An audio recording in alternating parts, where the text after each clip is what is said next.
Ngithanda ukubingelela isihlobo abazalwane bonke abalalele namhlanje ngegama elikhulu lenkosi yethu uJesu Kristu. Amen. Sikhuluma namhlanje phezu kwesihloko esithi ukuba umfundi kaJesu eyinsukwini zokugcina. Make sikhuleke. Baba wethu osekhaya ezulwini, sibonga ithuba elihle elimnandi osipha lona lokuba sikhulume ngalomsebenzi omkhulu wokulandela uJesu eyinsukwini zokugcina, izinsuku zobumnyama. Sicela ke Baba ube nathi kulesikhashana nje esifushane esizoba naso, usigcine egcineni, simamukele uJesu njengenkosi nomsindisi wempilo zethu. Konke lokhu siyakucela ngegama likaJesu. Amen. Bazalwane abathandekayo, ukuba ngumlandeli kaJesu yinto ebaluleke ngendlela emangalisayo. Abantu banabalandeli kule insuku esiphila kuzona, kodwa umlandeli obaluleke kunabo bonke yilo olandela uJesu. Abantu esibalandelayo, abanye babo basiholela ophathe, abanye babo basiholela ezintweni ezifaka izimpilo zethu engcupheni, ezinokufa nokutha phakathi. Kodwa uma ulandela uJesu, ukuholela empilweni eqhakazile, empilweni ongakaze ube nayo, impilo ongakaze ubibone, impilo eguqula isimilo sakho, impilo eguqula indlela obuka ngayo izinto, indlela ocabanga ngayo, indlela okhuluma ngayo, inkambo yakho, lakho konke okunguwe. Ukuba ngumlandeli kaJesu yinto engathengwa, ukhokhi. Uyakwenza lokho ngoba ubiziwe, uyakwenza ngoba ethembisile uJesu ukuthi uma ungilandela kunomvuzo, hayi ophelayo oshabalalayo, kodwa umvuzo ongunaphakade owuthola ukuba ngumlandeli kaJesu ezinsukwini zokugcina. Sifunda ke bazalwane encwadini kaMateyu, sifunde isahluko sika 28 encwadini kaMateyu, bese sifunda ke lapho indimana ka 19 sehle njalo sifike sithi qhu lapha kuverse 20. Ithi ke yona uma sifunda incwadi kaMateyu chapter 28, sifunde indimana ka 19. uJesu wasondela wakhuluma kubo wathi, ngiphiwe amandla onke ezulwini nasemhlabeni. Awu bazalwane, ngiphiwe amandla, ngiphiwe igunya, ngiphiwe imfanelo, ngiphiwe amandla. Ngalokho hambani nenze izizwe zonke abafundi, nibabhaphathize egameni likaYise nelendodana nelikaMoya oNgcwele. Nibafundise ukugcina konke enginiyale ngakho. Bhekani, mina nginani izinsuku zonke kuze kube sekupheleni kwezwe. Nanka amazwi amakhulu ashiwo nguJesu ekhuluma ngobulandeli, discipleship.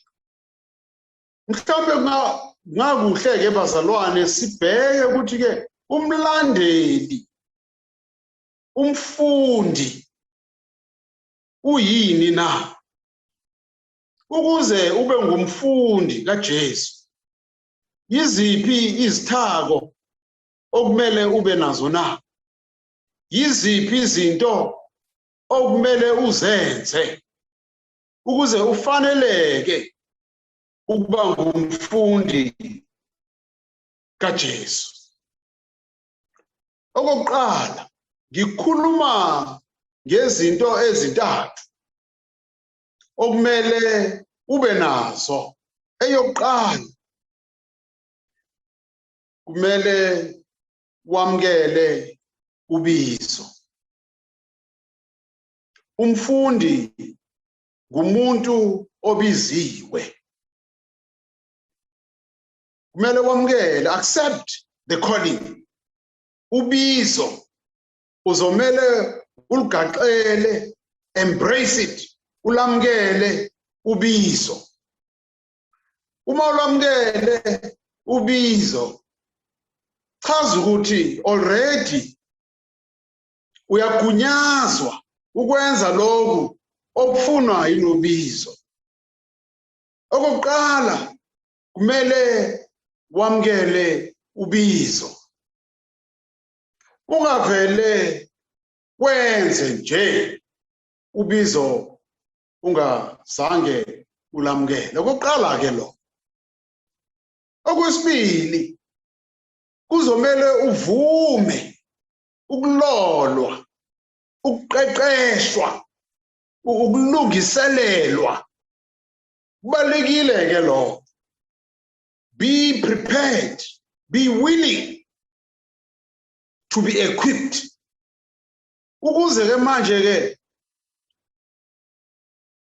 lo msebenzi obizelwe wona uwenze kahle, kumele ulungiselelwe lo msebenzi. Kuzomela ukuthi uqeqeshwe, kuzomela ukuthi ufundiswe, kuzomela ukuthi ulungiswe. So uma sikhuluma ngobuholi okanje umfundi, ukuba umfundi kaJesu, okokuqala sithemele wamkele ubizo. Uma ebiza uJesu, sabela bese uyamkela. Okwesibili, bese uyalungiswa. Ukulungiswa ke kubaluleke ngendlela emangalisayo bazalwane. Ziningi indlela zokulungiswa, ziningi indlela zokulolwa, to be sharpened, ukuze lo msebenzi wenze ngendlela okuyiyona. Uma ufunda izwi likaNkulunkulu, iyona ke indlela olungiswa ngayo, iyona ke indlela oqeqeshwa ngayo, ofundiswa ngayo. Ukufunda izwi likaThixo, ukuzila, ukukhuleka, izona indlela ezisetshenziswayo ukuze lo obiziwe alungiselelwe umsebenzi awubizelwe. Kubalulekile ke bazalwane abathandekayo ukuthi uma ungumfundi kaJesu, ube ngumfundi oqeqeshiwe, olungiselwe umsebenzi nensimu azomela ngene kuyona, ahlakule kuya, asebenze kuyona, ayilima kuyona. Amen. Okwesithathu, kuzomela uvume ukuthunywa. Ukuthunywa. Obani abathunywayo? Number 1, yilabo abamkele ubizo. Obani abathunywayo? Okwesibili, yilabo abaqeqeshelwe umsebenzi, abalungiselelwe umsebenzi, abawufundiselwe umsebenzi yibona ke abathunywayo. Lezi zinto ke ezintathu zibaluleke ngendlela emangalisayo. Uma ufuna ke ngempela ukuba ngumfundi kaJesu, lithi izwi lenkosi, hambani, hambani. Ubani othumayo? Sithunywa yilo onegunya, sithunywa yilo onamandla. Uthi nginawo amandla, ngaphiwa amandla. Amandla wokwenzani na? Amandla wokubiza, amandla wokuqeqesha, amandla wokuthuma. Uthi uJesu bazalwana kekho omunye onawo lawo mandla ezulwini nasemhlabeni. Yimina ngedwa onamandla engaphiwa uBaba. Uthi ngiphiwe amandla onke ezulwini nasemhlabeni. Bazalwa abathandekayo, sikhonza uNkulunkulu onamandla, one-authority. Ake sibheke-ke ezinye igaba kuso lesifundo lesi sokuba ngumfundi kaJesu eyinsukwini zokugcina. Lithi le vesi okokuqala, hambani. Usenitholeke lezi zinto ezintathu esikhulume ngazo, kuba nomnyakazo. Awubizwi, uqeqeshwe, uthunywe, bese uyayihlalela nje. Cha, lithi izwi lenkosi, hamba. Okokuqala ke lo, hambani. Niyathunywa ke manje, hambani. Thina-ke njengoba singabalandeli bakaJesu, singobani na? Well, bazalwane, we are the sent ones. Siyilabo abathunyiwe. Singobani? Siyilabo abahambayo. Ingakho sihlabelela nengoma ichorus enkonzweni ethi singabahambayo thina kulo mhlaba. Siyaphi? Siyekhaya ezulwini. Ithi hambani. Okwesibili, ithi nenze izizwe zonke nizenze abafundi. Ngoba nani seniphenduke abafundi. Hambani ukwenza nabanye abafundi, abalandeli bakaJesu. Okwesithathu, bese senze njani na? Ukuze kubonakale ngempela ukuthi labantu sebenziwe abafundi. Lithi izwi lenkosi, nibabhaphathize. Ukwenzani lokho? Ukubafaka emanzini umzimba wonke. Bafakwe emanzini, echibini lamanzi. Okufana-ke elifaniswa-ke bazalwane nethuna. Uma umuntu efile engasaphili uyangcwatshwa, uyafihlwa. Uma umzalwane engcwatshwa echibini lamanzi, uchaza ukuthi khona sokufile la. Umuntu omdala, isidalwa esidala, esonile, esinukayo, esinuka isono salomhlaba, sesifile leso sidalwa. Ukuze ke manje ugqivizwe ngokwempela lowo muntu uzomela ukuthi angcwatshwe. Lokho kungcwatshwa echibini lamanzi lithi izwi likaNkulunkulu, ukubhaphathizwa. Uthi uJesu bafundi bakhe, hambani nenze zonke izizwe abafundi, bese niyazibhaphathiza abavumayo bonke, bese nibafaka emanzini. Uma eqhubeka uthi la nibafundise. Akusho ukuthi ke manje nizopheza ngoba ke sebangena emanzini bese nithi sesiwenzile umsebenzi lithi izwi lenkosi bese niyabafundisa ke manje bafundiswani labantu bafundiswa amambungeke bazalwane bafundisa inganekwane ensumansumane bafundiswani abantu cha lithi izwi laNkulunkulu nibafundise ukugcina konke enginiyale ngakho qhubekani ukubafundisa izwi likaNkulunkulu ukuze ngempela labantu ababiziwe labantu abamkele ubizo labantu abaloliwe baqeqeshwa bafundiswa labantu abathunyiwe labantu ababhabhathisiwe ukuze ngempela uma sebefakwe ke manje ke ezimfundisweni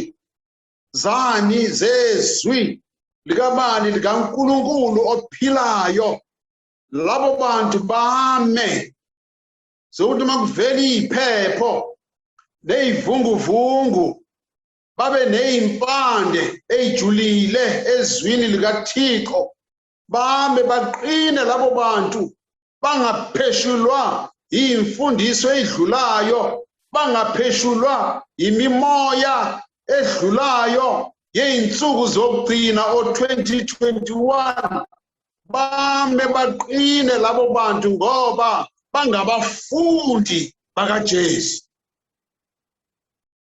ngiyayithanda ngoba egcineni ithi bheka nginani usho njalo uthi nginani kuze kube sekupheleli kwezwe haleluya nginani aninodwa ngiyakavuma uJehova ukuthi nenze umsebenzi wakhe ngamandla ngiyakavuma uJehova ukuthi nenze umsebenzi wakhe ngokuhlakanipha kwenu ngemfundo yenu ngezimali zenu cha uthi uJehova nginani ngihamba nani ngizonihola haleluya ngihamba nani u2021 udinga amadoda udinga abafazi abamaziyo uJehova abamile ezwini lakhe uthi aninodwa ngeke niwenze lo msebenzi nihambela nodwa nginani kuze kube sekupheleni kwezwe ngiyayithanda leyo bazalwane wazile uJehova ukuthi isikhathi esiphila kusona siyesabeka kwenye incwadi kaMarku isahluko selishumi uma ufunde njalo wehle njalo from verse 1 wehle njalo uzofike evesini lesithupha uthi uJehova bhekani nginithuma njengezimvu enye ithi imvana uthi usithuma phi na kunani la siyakhona uthi kunezimpisi u2021 bazalwane sizungezwe impisi zokugula impisi zezifo impisi zokuntuleka komsebenzi impisi bazalwane zeyiphepho nezivunguvungu amahemuhemu wezimpi egcwele yonke indawo uthi uJehova ngiyanithuma uthi ngiyadinga ke ukuthi ke ngibe nabo abantu abavumayo ukwenza lo msebenzi noma impisi zikhona ubumnyama bukhona izifo zikhona inkohliso zikhona kugcwele abantu abaprofeti bamanga abathandazeli abathathi imali begila abantu uthi uJesu ngiyanithuma phakathi kwaso isimo esifana naleso bhekani nginani aninodwa abafundi bakaJesu bangobani na abafundi bakaJesu bangabalandeli bakaJesu siyakhuzwa siyaxwayiswa ezwini likaNkulunkulu bazalwane ukuthi singabolandela abantu silandele uJesu. Izwe seligcwele abalandeli abalandela imfundiso ezingasho lutho, balandela abantu eindaweni lasiphila kuzona. Uthi uJesu cha ningakwenzi lokho, landelani uJesu ophilayo, uNkulunkulu ophilayo. Ezwini lakhe bazalwane abathandekayo, uma sifunda incwadi kaLuka, kunendoda encwadini kaLuka bazalwane esificayo lapho iyayifisa ukulandela uJesu. Kukhona okukhulu okwenzakalayo ngale ndoda. Sifunda isahluko sika 19 encwadini kaLuka. uLuka u19 kunendoda eyayibizwa uZakewu. Uma sifunda ngoZakewu bazalwane endimeni yesihlanu, lithi izwi lenkosi yayimfushane le ndoda yakhwela isihlahla ngoba isizwile ukuthi uJesu uzodlula ngaleyo ndlela. Uma sifunda indimana yesihlanu ithi esefikile uJesu kuleyo ndawo wabheka phezulu kwesihlahla wathi kuyo leya ndoda, Zakewu shesha wehle, ngokuba namuhla ngimelwe ukuhlala endlini yakho. Ubefisa uZakewu ukuba ngumfundi kaJesu, ukuba ngumlandeli kaJesu, engakwazi ukuthi angakwenza ngayiphi indlela na. uJesu wasibona lesifiso sikaZakewu, lithi iBhayibheli wabheka phezulu. Awu bazalwane, noma engaba mhlawumbe usesihlahleni, uJesu ngeke adlule, uzoma kuso leso sihlahla phezulu, uzokubona uJesu akumeme ukuthi wehle kuleso sihlahla bese uyamlandela.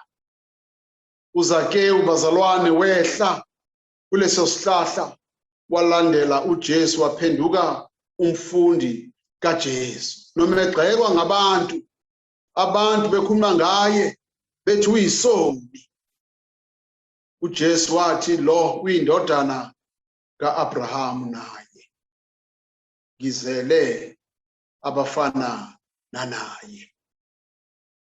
Baningi ke ababizwe kuJesu njengaye uZakewu. Incwadi kaMateyu isahluko sesine sifunde nje indimana ka18 esehle njalo nayo sizoyithola enye indoda okanye amadoda abizwa nguJesu babe ngabalandeli bakhe. uJesu ehamba ngasolwandle lwaseGalili wabona izelamani ezimbili, uSimoni othiwa uPetru noAndreya umfowabo, bephonsa inethi elwandle ngokuba babengabadobi. Wayesethi kubo, ngilandeleni, ngilandeleni, ngiyakunenza nibe ngabadobi babantu, ngilandeleni. Siyalibonga izwi likaNkulunkulu bazalwane. Namhlanje siyamenywa, uJesu uyasimema namhlanje uthi ngilandeleni. Sikwani kulezo indawo lapho nikhona. Zakewu yehle mthini, ngizokwenza umfundi namhlanje. Wabenza oSimoni noAndreya umfowabo, wabenza abadobi babantu. Uma ungumlandeli kaJesu, uma ungumfundi kaJesu, ungumdobi wabantu. Ingakho le ncwadi kaJohane ethi hambani nenze ezinye izizwe. Ziphi na? Lezi enizidobile nizenza abafundi nazo. Siyayibonga inkosi bazalwane. uNkulunkulu asibusise namhlanje sizimisele senze ngendlela uJesu afisayo ukuthi senze ngayo, silandele bazalwane izimiso, imiyalelo yakhe, senze ngalokho asiphathise ngakho egcineni. Uma ebuya uJesu uzobiza bonke abafundi bakhe, abaqoqe bonke, abavuze. Ngiyafisa ukuba lapho ngalolo suku, nawe mzalwane, ngiyafisa nawe ube khona. uNkulunkulu abe nawe namhlanje, uNkulunkulu aqinise-ke namhlanje, akwenze umfundi, akwenze umlandeli othi noma ezungezwe yimpi aqhubeke njalo ukulandela. Egcineni uJesu uzothi kuyena wenze kahle, ngena embusweni, ube nesikhathi esihle, ube nesikhathi esimnandi engikulungisele sona kule ndawo. Uthi uma uthi uyabuka ubone bonke abalandeli nabafundi oAbraham, oIsaac, oJakobe, amadoda nabesifazane oRahabi noSera nabanye abayisebenzela inkosi. uNkulunkulu bazalwane asibusiseke namhlanje. uNkulunkulu asigcine, akugcine nawe nomndeni wakho. Bake sikhuleke. Baba wethu osekhaya ezulwini, siyabonga ngezwi lakho namhlanje. Sikhulekela abazalwane kuyonke indawo lapho belalele khona. Siyafisa ukuba ngabafundi, siyafisa ukuba abalandeli bakho Jehova. Isitha siyalwa sihlasele, kodwa siyabonga ngoba sizungezwe ingelosi, sizungezwe umoya oyingcwele. Sicela-ke Baba usilole ngegama elikhulu lenkosi yethu Jesu Kristu. Amen. Amen.